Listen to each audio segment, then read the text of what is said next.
ये जानना बड़ा ज़रूरी है, क्या स्ट्रगल्स, क्या चैलेंजेस हैं पाकिस्तान को क्लाइमेट चेंज के हवाले से, इसी पे बात करेंगे। पिछले दिनों भी हमने पाकिस्तान में वाटर क्राइसिस के हवाले से इनसे बात की थी।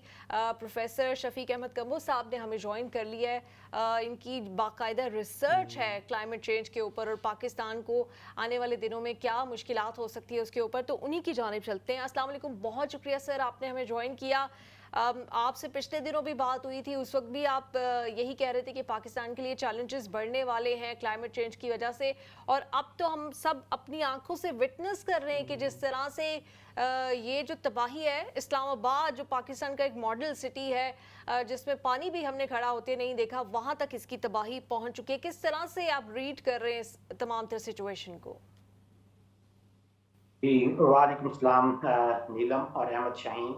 डॉक्टर शफीक लाहौर से बात कर रहा हूँ। अच्छा बच्चों, सबसे पहले तो मेरे ख्याल में जो चीज़ हम सबको रियलाइज़ करनी है और जिसको हमें मेंटली एक्सेप्ट भी करना है वो ये है कि पाकिस्तान इस वक्त दुनिया में माहौलियाती तब्दीली से सबसे ज़्यादा मुतासर मुल्क है। यानी माहौलियाती तब्दीली के नतीजे में जन्म लेने वाली जितनी कुदरती आफात हैं उससे सबसे ज्यादा इफेक्ट होने वाला दुनिया, ये मैं नहीं कह रहा, आप नहीं कह रहे, ये जर्मन वाच दुनिया का सबसे मोतबर अदारा है जो कि हर साल क्लाइमेट वल्नरेबिलिटी के अदम, कौन सा मुल्क कितना गैर महफूज है क्लाइमेट चेंज के नतीजे में आने वाली आफात से, उस पर वो डाटा कलेक्ट करता है।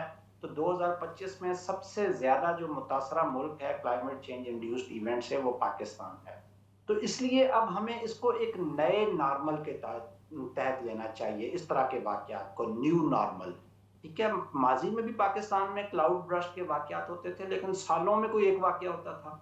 अब एक ही मॉनसून में कई वाकयात क्लाउड ब्रश के हो रहे हैं। तो इसका क्या मतलब है कि इन वाकयात की तादाद में भी इजाफा हुआ है, दूसरा इनकी शिद्दत में इजाफा हुआ है। अभी आप कह रहे थे कि पहले इतना तेजी से पानी इतना नहीं रवानी से आता था और इतनी जल्दी में इतनी ज्यादा बारिश नहीं बरसती थी। इसका क्या मतलब है, अब तूफानों में बारिशों में शिद्दत आ गई है, तादाद में भी इजाफा हुआ है और शिद्दत में भी इजाफा हुआ है। तो ये एक नया नॉर्मल है, इसको अब हमें एक्सेप्ट करना होगा क्योंकि क्लाइमेट चेंज के नतीजे में जो माहौलियाती तब्दीली है इसी के बारे में तो क्लाइमेट साइंटिस्ट जो है वो बड़े अरसे से वावेला मचा रहे थे कि इंसानों को अपनी ग्रीन हाउस गैसेस के अखराज को कम कर लेना चाहिए।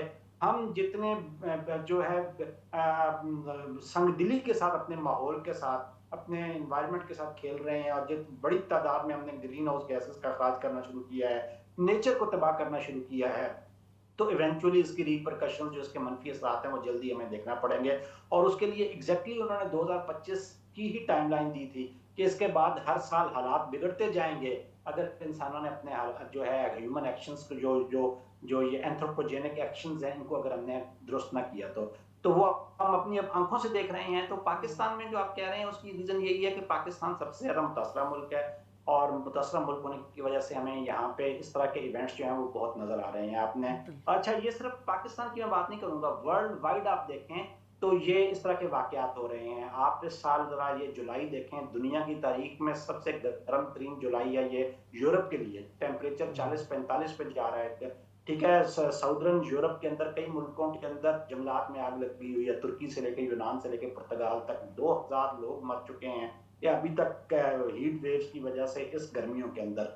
और आप लंदन में भी हीट को फील कर रहे होंगे। तो इसके साथ में अमेरिका में देखा पिछले महीने टेक्सास में जो सैलाब आया, खुद सदर ट्रंप हैरान रह गए, मतलब कि इतना खौफनाक सैलाब अचानक आ गया। अमेरिका जैसा इतना रिसोर्सफुल कंट्री जिसके पास उसकी कमी नहीं है रिसोर्सेज की, वहां पे 150 लोग आनंद जो है वो सैलाब की नजर हो गए। और उससे पहले हमने बुश फायर्स देखी जब लॉस एंजलिस के अंदर सर्दियों के अंदर इतनी तूफान और खौफनाक किस्म की जंगलात में आग लगी कि उन्होंने मलिया मेट करके रख दिया एक बड़े खित्ते को। तो ये जो क्लाइमेट पूरी पूरी दुनिया में यकीनन आप डॉक्टर साहब बिल्कुल दुरुस्त फरमा रहे हैं, जिस तरह से हमें पहले से तब्दील शुदा दुनिया नज़र आ रही है माहौलियाती तब्दीलियों की वजह से भी। अच्छा, पाकिस्तान के हवाले से अब ठीक है, ये जैसे हमने कहा कि इसको न्यू नॉर्मल के तौर पे तस्लीम तो कर लेना चाहिए और आप बता रहे थे कि हमें पहले से ही मालूम था, और जो इन्वायरमेंटल साइंटिस्ट हैं वो तो इस बारे में कह रहे थे कि भी तैयारी करके रखनी चाहिए। तो मुकामी तौर पे ख़ास तौर पे जो मुकामी इंतज़ामिया इन तमाम जगहों की हुकूमतें जो हैं और इदारे NDA में जैसे पाकिस्तान में और इस तरह के जो सूबाई इदारे भी हैं, उन्होंने क्या कुछ तैयारी कर रखी थी? चूँकि बारिश ज़्यादा हो गई, लेकिन ये तो मालूम था ना कि मानसून में जो है वो बारिश होती है और इन्हीं महीनों में होती है। तो आपके ख्याल में तैयारी कुछ थी, चाहे नाकाफ़ी ही सही? अच्छा देखिए, मैं यहाँ पे एक और बात करूँगा। हम जब इस तरह के वाक़यात को डिस्कस करते हैं ना, तो हम ये समझते हैं कि ये बड़ी आसानी के साथ हम इनके साथ नबुर्द आज़मा हो सकते हैं। ये वाक़यात जो अब हो रहे हैं, ये क्लाइमेट चेंज के नतीजे में होने वाले वाक़यात हैं। ये इतने गैर मुतवक्के, इनप्रेडिक्टेबल, अनप्रेडिक्टेबल हैं कि आप अपनी तमाम तर तैयारियों के साथ भी इनके साथ नहीं लड़ सकते। हम अभी, आपको पता होगा, कुछ 1.5-2 महीने पहले यहाँ दरियाए सवात में हमारी एक फैमिली बेचारी जो है वो दरिया में जो है बह गई, और हमने वो देखा कि 13 फैमिली मेंबर जो हैं वो बारिश के पानी को उनको अंदाजा ही नहीं हुआ कि दरिया में इतनी तेजी के साथ आएगा कि देखते ही देखते वो जो है वो पानी की नजर हो गए। हमें उस पर बहुत गुस्सा आया कि जी हमारे अदारों ने कुछ नहीं किया। और आप ये जाने जरा थोड़ा सा देखें, अभी टेक्सास में, अमेरिका में जो हुआ है, वो 27 बच्चियां वैसे ही एक दरिया के दहकाने में एक समर कैंप के अंदर थीं, और उनके ट्यूटर्स भी साथ थे। वो 27 की 27 बच्चियां भी उस पानी का नजर हो गई, क्योंकि ये जो क्लाइमेट चेंज इंड्यूस्ड इस तरह के फ्लड्स हैं, या जो इस तरह के टोरेंशियल रेन्स के नतीजे में जो अर्बन फ्लडिंग या इस तरह के वाकयात होते हैं, ये इतने शिद्दत और इतनी तेजी के साथ होते हैं कि इंसान इतने गैर यकीनी अंदाज में होते हैं कि आप अपनी तमाम तर जो है वो तैयारियों के बावजूद आप कुछ नहीं कर सकते। तो इसलिए कहने का ये मतलब है कि हमारे यहाँ अदारों ने जितने हमारे पास लिमिटेड रिसोर्सेज हैं उसमें तैयारियां तो की थी, लेकिन बेहतर जब इस तरह के वाकयात और इस तरह के सानियात होते हैं तो बाद में हमारे पास इनमें इम्प्रूवमेंट का मार्जिन तो उस पर हम डिस्कशन तो कर सकते हैं। लेकिन जो हमारे पास लिमिटेड रिसोर्सेज हैं, देखिए पाकिस्तान कोई अमेरिका बरतानिया की तरह अमीर मुल्क नहीं है कि हमारे पास बहुत ज़्यादा रिसोर्सेज हों। हमारे यहाँ अदारे जो हैं NDMA PDMA, वो अब देखें, कुछ मेरी भी तो जिम्मेदारी है ना। NDMA PDMA ने कब से अलर्ट दिए हुए हैं कि भाई इस दफ़ा पाकिस्तान में जो मानसून है वो नॉर्मल नहीं है, वो एबनॉर्मल है। लिहाजा इस एबनॉर्मल को न्यू नॉर्मल समझ के आपने खुद भी तो कुछ प्रिडिक्शन वो लेनी है ना, प्रिकॉशंस लेनी है।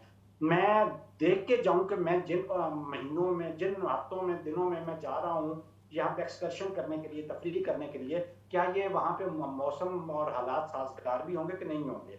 ठीक है, अगर आपको एट द वेरी डे जिस दिन आपने मूव करना है उस दिन ही आपको पता चलता है कि वहाँ पे बहुत हैवी जो है रेंज के वो फोरकास्ट है, तो हमें अपने प्रोग्राम को कुछ दिनों के लिए तज देना चाहिए और उस तूफान और उसके थमने का इंतजार करना चाहिए। खैर, मैं दोबारा सवाल आपकी तरफ आता हूँ। सवाल आपका बिल्कुल सही है।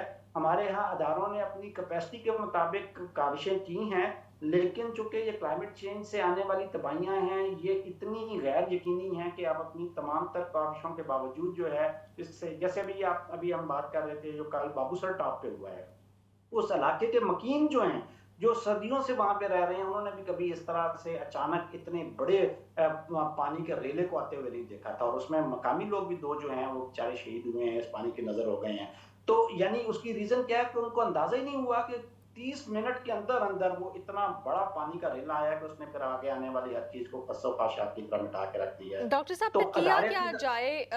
इदारे भी ठीक है, ये भी बात भी ठीक है कि उनके लिमिटेड रिसोर्सेज हैं, उसके बाद भी हमने देखा कि सवात वाले वाक़े के बाद सारी गवर्नमेंट्स थोड़ी एक्टिव थी। पंजाब गवर्नमेंट ने भी अपने हेलीकॉप्टर्स वगैरह तैयार रखे थे, कल भी हमने देखा। फिर क्या किया जाए? लोगों को भी, आपको पता है कि यही सीज़न है, उसके बाद मौसम बदलना है, फिर इन इलाकों की तरफ ज़्यादा लोग रुख नहीं करेंगे, उनको भी जाना है। लोग गर्मी लगती हैं, वो पूरा साल वेट करते हैं, इस मकसद के लिए सेविंग्स कर रहे होते हैं कि हमने अपनी छुट्टियों में यहाँ पर जाना है। तो फिर किया क्या जाए? मॉडल्स ये कह रहे हैं कि 2030 के बाद यहाँ पे क्लाइमेट चेंज इंड्यूस्ड इवेंट्स की शिद्दत इतनी हो जाएगी कि मॉनसून में इन इलाकों में पाबंदियां लग जाया करेंगी। 2030 के बाद इतनी ये इनके वाकयात में इजाफा होने वाला है। तो मेरे ख्याल हमें अभी से तैयारी कर लेनी चाहिए। हमें मॉनसून के महीनों से पहले एक्सकर्शन जो तफरीह हमने करनी है, वो अप्रैल से यहाँ पे गर्मी शुरू हो जाती है। तो अप्रैल मई जून के अंदर जिन फैमिलियों ने जाना है वो यहाँ पे जाएं कि अब आप देख रहे हैं मॉनसून पैटर्न भी तो चेंज हो रहा है ना, पीछे आ रहे हैं मौसम। तो हमें ये इन दिनों में कोशिश करें कि हम इनकी तरफ, इन पहाड़ी सिलसिलों की तरफ जाने से जो है एतराज़ बरतें, क्योंकि अब यहाँ पे इस तरह के वाक़यात जो हैं उनकी तादाद में भी और उनकी शिद्दत में मज़ीद इज़ाफ़ा होगा। मैं आई एम सो सॉरी, मेरे पास आपको बताने के लिए कोई उम्मीद या कोई अच्छी वो खबरें तो नहीं हैं, लेकिन अब क्या करें, हमने इस माहौल के साथ और इस एनवायरनमेंट के साथ वो कुछ कर दी है कि आने वाले साल जो हैं वो कोई अच्छी खबरों की नवीद नहीं ला रहे, बल्कि हमें ज़्यादा इससे खौफनाक सूरत हाल नज़र आ रही है।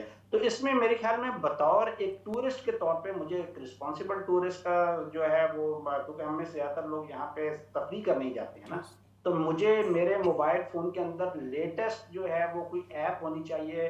हुकूमतों को भी इसमें मेरे ख्याल में, पाकिस्तानी हुकूमत को इस वक्त जो अपने इम्प्रूव करने की जरूरत है, हमें अपना फोरकास्टिंग सिस्टम जो है, हमें ऐसे इक्विपमेंट्स लेने हैं कि हम 1 घंटे 2 घंटे पहले की भी फोरकास्ट, जिस तरह से आप लंदन में बैठे हैं, बहुत एक्यूरेट प्रेडिक्शंस जो हैं वहाँ पे होती हैं। पाकिस्तान के पास अनफॉर्चुनेटली इस वक्त प्राइवेट तो कुछ हमारे पास ऐसे कुछ ऐप्स हैं, लेकिन जो मैट डिपार्टमेंट की या गवर्नमेंट डिपार्टमेंट्स की ऐप हैं वो इतनी स्मार्ट नहीं है। तो गवर्नमेंट को इसमें इन्वेस्ट करना होगा, इंटरनेशनल कम्युनिटी से हमें सपोर्ट लेनी होगी कि वो हमें इस तरह के इक्विपमेंट जो है वो प्रोवाइड करें। साथ ही साथ ये जो इलाके जो गैर महफूज हैं इस तरह के वाकयात से, उसके गिरदा गिर्द जो हमारी जो रेस्क्यू सर्विसेज हैं उनको हमें इम्प्रूव करने की जरूरत है। हमें पता होना चाहिए कि इस इलाके की ये गैर महफूज है, यहाँ पे एक लैंडस्लाइडिंग हो सकती है, क्लाउड ब्रस्ट हो सकता है इन एरियाज में, क्योंकि ये सारे हिली एरियाज हैं, यहाँ पे इस तरह के जो इवेंट्स हैं वो ज्यादा होते हैं। इस्लामाबाद है, इस्लामाबाद में जो है एक पोटोहारी प्लेटो टाइप एरिया है, पानी बहुत तेजी के साथ और एक बड़े पोटेंशियल एनर्जी के साथ मूव करता है और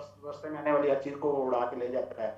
तो हमें ऐसे एरियाज के अंदर जो हमारी रेस्क्यू की और इस तरह की सर्विसेज हैं वो उनको नजदीकी इलाकों में रखना चाहिए। ड्रोन हो, हेलीकॉप्टर हो, वाटर बोट्स हो, तरबियत याफ्ता अमला होना चाहिए जो किसी भी इमरजेंसी की सूरत हाल में फौरन वहां पे पहुंच के लोगों को रेस्क्यू कर सके।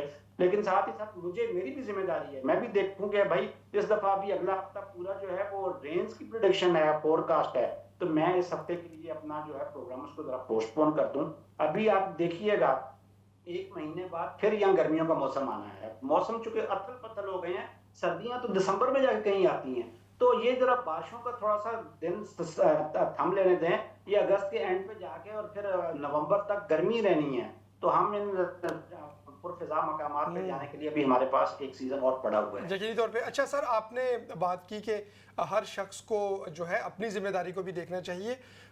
मीडिया के हवाले से भी कुछ बताइएगा। हम देखते हैं कि जब इस तरह के इवेंट्स होते हैं उसकी रिपोर्टिंग तो होती है और उसके बाद चले कुछ डिस्कशन भी हो जाती है, लेकिन उससे पहले जो करने के काम है अवेयरनेस के हवाले से, लोगों तक दुरुस्त इतलात पहुंचाने के हवाले से, हमने डेवलपमेंट कम्युनिकेशन आपसे पढ़ी, डेवलपमेंट सपोर्ट कम्युनिकेशन पढ़ी, तो इसकी जो असल में इम्प्लीमेंट है वो आप देखते हैं पाकिस्तान में होता है? लोगों को बर वक्त आगाह किया जाए, लोगों को हिफाजती तदाबीर के बारे में जो अवेयरनेस है वो दी जाए।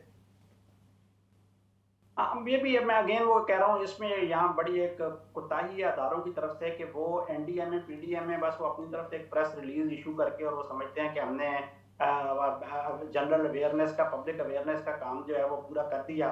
इशू कर देना जरूरी नहीं है, बल्कि आप उसकी डिसेमिनेशन है, उसका जो फैलाव है, उसको हतुल बसा कोशिश करें कि ज्यादा से ज्यादा हाथों तक वो जाए कि जी इस हफ्ते में ये जो है फोरकास्ट है और इसके मुताबिक ये नुकसान होने के खतरात हैं, लिहाजा आप ये जो हैं वो हिफाजती तदाबीर इख्तियार करें ताकि आपका कम से कम नुकसान हो। उसकी डिसेमिनेशन को आप जो है वो बहुत ग्रास रूट लेवल तक लेकर जाएं। आप व्हाट्सएप ग्रुप्स के अंदर एंटर हो जाएं, वहां पे अदारों को जो है वो पहुंचना होगा। इसके अलावा आपको सोशल मीडिया पेजेस के जरिए से, और फिर जब इन इलाकों की तरफ लोग मूव कर रहे हैं तो हर एक चेक पोस्ट के ऊपर जो है वो लोगों को इस तरह की मालूमात पहुंचाने का बंदोबस्त जो है वो हमें करके देना पड़ेगा। और साथ ही साथ जो सबसे अहम चीज़ है जो मेरे ख्याल में हमारे यहाँ आम लोगों को हमें सिखाने की ज़रूरत है कि आप लोगों को ये बताएं कि जब एक आफत आती है, मसलन अब जिस तरह से एक पेंडेमिक आती है, तो आप जब लॉकडाउन लगा देते हैं तो आप इसी तरह से लोगों को ये बताएं कि इस तरह का जब वाकया होना है तो इसमें आपकी जान जाने का खतरा है, आपके माल को नुकसान पहुंचने का खतरा है, लिहाजा आपकी हिफाजत के लिए हम इस इलाके को कुछ अर्से के लिए बंद कर रहे हैं। सर तो एक इस बात तरह तो के ये भी है ना कि आप ये कह रहे कि इकदामात करें, बहुत सारे मतलब इन इलाकों में जाते साथ ही हमारे तो लोगों के सिग्नल आना बंद हो जाते हैं, बहुत सारे नेटवर्क्स काम करना छोड़ देते हैं, किसी ने किसी को बताना भी हो गया आगे मत जाना, आगे खतरा है, तो वो कॉल नहीं हो सकती। पिछले दिनों जब वो सियालकोट के लड़कों का एक हादसा पेश आया था उनकी गाड़ी के साथ, तो वो कॉल्स सुनने में आया कि शायद आखिरी वक्त में उनमें से कुछ लड़के जिंदा थे, वो कॉल्स करने की कोशिश कर रहे थे, कॉल्स कहाँ करते, किसी को कॉल ही नहीं जा रही थी, ना किसी चेक पोस्ट को पहले पता था कि कोई गाड़ी गुजरी है, ना अगली चेक पोस्ट के पास कोई रिकॉर्ड था कि कोई गाड़ी अभी तक पहुंची नहीं है जिसको ढूंढा जा रहा है। तो ये तो बहुत ज्यादा काम करने की जरूरत है यहाँ पे। जी, आप सही कह रहे हैं। बेसिकली जो गिलगित बल्तिस्तान के, तो वहाँ पे जितने ये मोबाइल फ़ोन और इसके सिग्नल्स वगैरह हैं, उसको एक एससीओ के नाम से अदारा है, वो उसको वहाँ पे मैनेज करता है। तो आपकी बात सही है, उसमें इम्प्रूवमेंट की ज़रूरत है हमें। और अगर हम पाकिस्तान को वाक़ई ही एक बनाना चाह रहे हैं, एक ऐसा मुल्क बनाना चाह रहे हैं जहाँ पे दुनिया भर से टूरिस्ट आएँ और रिस्पॉन्सिबल टूरिस्ट आएँ, तो हमें खैर इस तरह की जो है सर्विसेज को इम्प्रूव करना होगा कम्युनिकेशन की। अगरचे जो इंटरनेशनल हमारे पास टूरिस्ट आते हैं, उनके पास सैटेलाइट फ़ोन्स होते हैं, उसके ज़रिए से वो काफ़ी हद तक वो तो, लेकिन हमारे यहाँ जो लोकल टूरिस्ट है उसको फैसिलिटेट करने के लिए आपकी बात में बिल्कुल एक पोटेंशियल है। हमें उसको इम्प्रूव करने के लिए हुकूमती अदारों पे अपना, मीडिया को भी प्रेशर डालना चाहिए और इस तरह के वाक़यात को हमें ज़्यादा हाईलाइट करना चाहिए। सही, बहुत शुक्रिया। बहुत डिटेल में आपने जो चैलेंजेस हैं आने वाले दिनों में क्लाइमेट चेंज के हवाले से पाकिस्तान को दरपेश, उनके बारे में बात